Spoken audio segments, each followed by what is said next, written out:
Olá, hoje é quarta-feira, 4 de julho e está no ar o Conexão TV Unicinos. Você sabe o que é etiqueta urbana? No programa de hoje a gente fala sobre esse conceito e sobre comportamento nos espaços públicos. E você em casa tem algo a dizer sobre isso no estúdio? Vamos debater esse assunto. Entre em contato com a gente pelas nossas redes sociais, e-mail e site. A gente traz também as informações sobre o lançamento dos livros do grupo de pesquisa do PPG em Comunicação da Unicinos, que acontece amanhã em Porto Alegre. E tem também a previsão do tempo para esta quinta-feira em todo o estado. O Conexão TV Unicinos está no ar.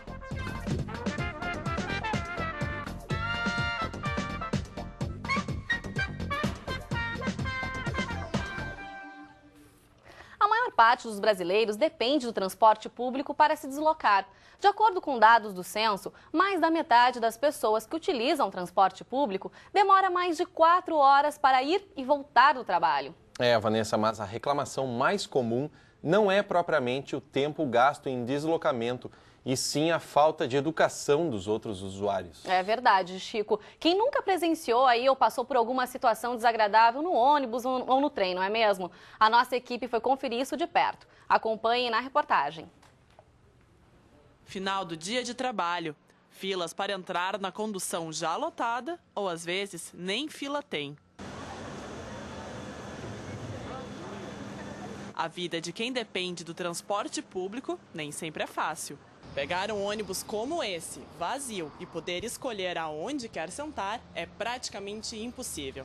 Na realidade, as coisas acontecem bem diferentes e esses bancos reservados para pessoas com necessidades especiais acabam não sendo respeitados. Hoje o passageiro pagante não tem mais aquele bom senso de ceder esse lugar, porque o momento que tiraram o adesivo em que deixa o assento exclusivo para preferencial, tira todo e qualquer tipo de autonomia do motorista e do cobrador, devido a esse adesivo colado na lateral. E aí acontece da pessoa dizer que o idoso às vezes reclamar porque tem direito de sentar ali, e o pagante diz que tem o mesmo direito, porque é preferencial e não exclusivo.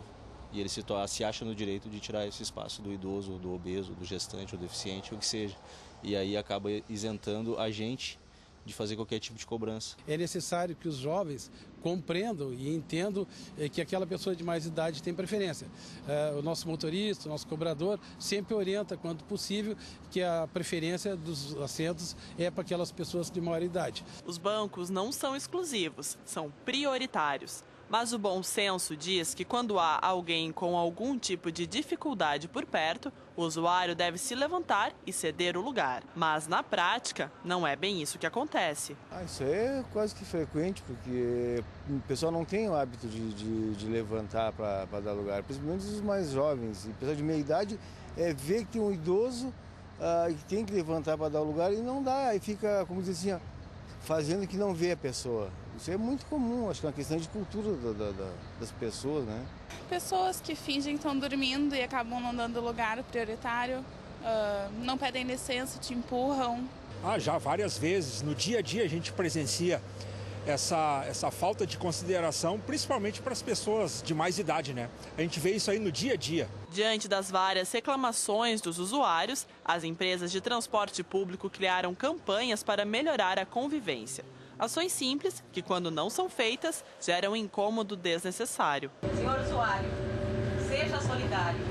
Deixe livre os bancos destinados a deficientes físicos, gestantes, idosos e pessoas com criança no colo. A nossa campanha ela é para estimular, certos comportamentos. A gente não pode obrigar um usuário a ceder lugar para o outro.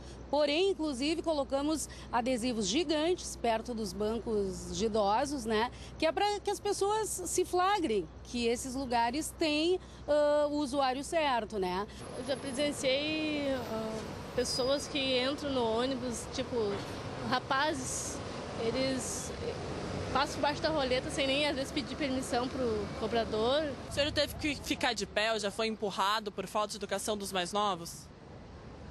Já passei por essa situação também. Usar fones para ouvir música, retirar a mochila das costas, esperar os outros saírem antes de entrar no meio de transporte e deixar o lado esquerdo das escadas rolantes livre para quem tem mais pressa. Estes são alguns exemplos que podem fazer muita diferença. Isso aí, para saber mais sobre as campanhas mostradas na reportagem, acesse transurb.gov.br e carris.com.br. Chico, e infelizmente não é só no transporte público que a gente percebe o mau comportamento das pessoas, não é isso? Vanessa, situações desagradáveis acontecem em todo lugar, no trânsito, nas ruas, nos shoppings. Basta andar por locais bastante movimentados que certamente a gente presencia alguma situação de falta de respeito das pessoas.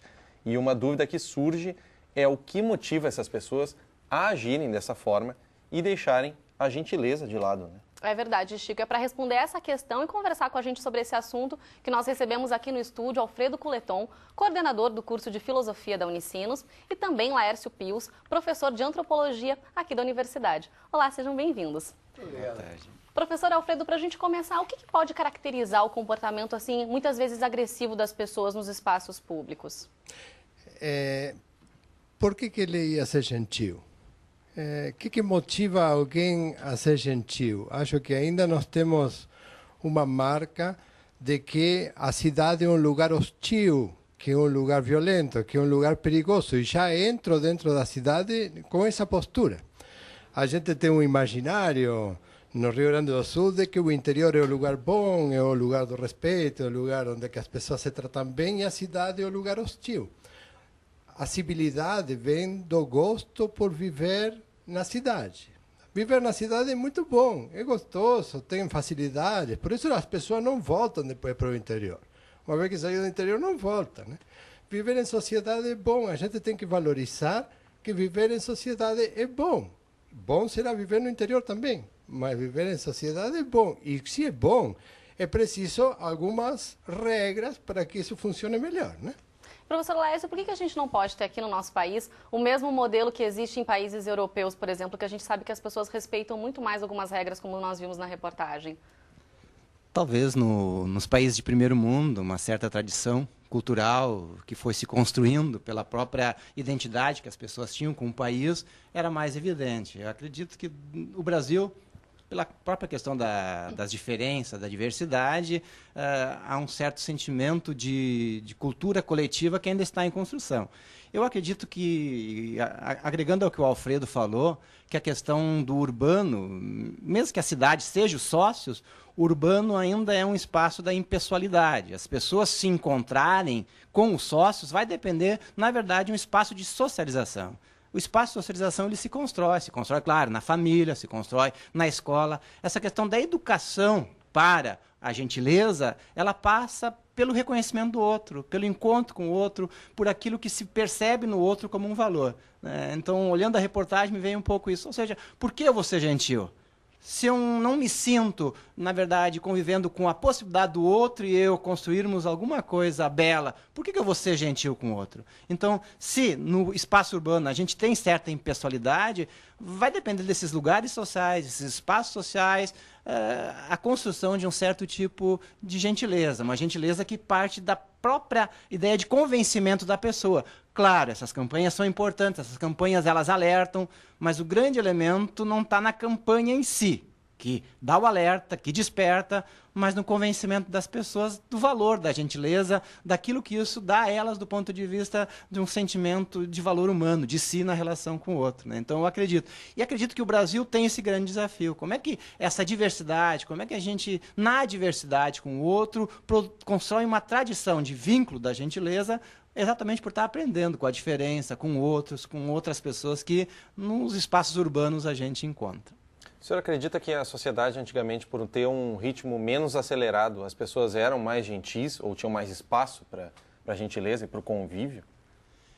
Eu sempre penso que antigamente, ou num outro tempo, existe outra realidade. A gente sempre tem que ter um cuidado quando fala disso para não fazer comparações, né? Mas, sem dúvida, ou seja, em espaços interioranos, em espaços antigos, onde haviam certas, digamos assim, certas morais de vínculo, de comprometimento e até de segmento, né? Às vezes as pessoas se convenciam, mas muitas vezes as pessoas elas nasciam dentro de um certo tipo de tradição que expunha e que convencia elas, do ponto de vista de pertencimento ao coletivo, a esse grupo, no interior que seja, mais antigamente, com a urbanização, com o espaço mais pluralizado, as pessoas perdem um pouco essa referência, né? É só uma questão da modernidade, do urbanismo. Então, conquistar uma referência cada vez mais é uma questão pessoal. Não que não seja coletivo, mas o coletivo ele vai se construir, penso eu, na nossa época, a partir dessa educação pessoal para um sentimento de valor em relação ao outro. Esse é um papel da escola, esse é um papel da educação, esse é um papel, acho que a gente tem em termos de proposição, né, antropológica desse tempo. E, professor Alfredo, talvez essa questão da gente viver hoje numa sociedade cada vez mais acelerada, num ritmo mais acelerado, também pode ser um fator que contribua aí para essa certa agressividade que a gente vê, né, nessas cenas, por exemplo, das pessoas entrando no metrô, entrando no ônibus, todo mundo com muita pressa, querendo entrar, não querendo perder tempo. Quer dizer, isso também está associado? Você acha? Eu não acho que seja a velocidade. Eu acho que é a consideração com o outro. Qual é a finalidade das leis? Qual é a função da lei? A lei não pode ser aquela que te diz o que tu tem que fazer e o que não tem que fazer. Senão, a lei tem uma função pedagógica.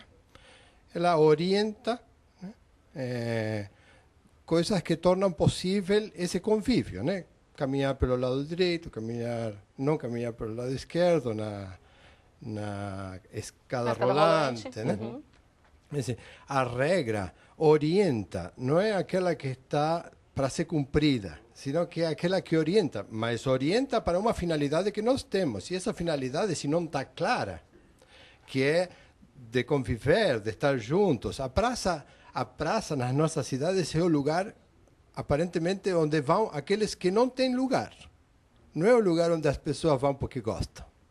Aquele que não tem casa vai morar na praça.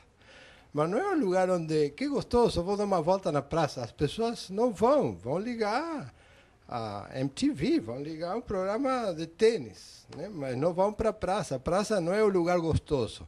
Por quê? Porque ainda nós temos essa sensação de que a cidade é um lugar perigoso. A cidade não é um lugar perigoso, a cidade é um lugar gostoso. Nós temos que sentar na rua, ocupar Talvez a falte cidade. Essa apropriação das pessoas para a cidade, sentir que a cidade é da pessoa também, até para que não aconteça até outras questões como a gente vê de depredação do patrimônio público, por exemplo. Isso também pode estar associado. Exato. A cidade é nossa, a praça é nossa, o trem é nosso. E as pessoas são aqueles que partilham com nossa vida e nos tornam mais felizes. Não é aquele concorrente, aquele que está competindo comigo na ocupação de um banco. Senta tu, amanhã sento eu, não é tanta correria. Né? Tá certo, professores. No próximo bloco, então, a gente continua falando sobre etiqueta urbana e comportamento nos espaços públicos. Qual a sua opinião sobre esse tema? Nós estamos esperando a sua participação. Anote aí. O e-mail é o conexãotv@unicinos.br e participe também pelas nossas redes sociais, facebook.com/TV Unicinos e no Twitter, @TV Unicinos. A gente já volta.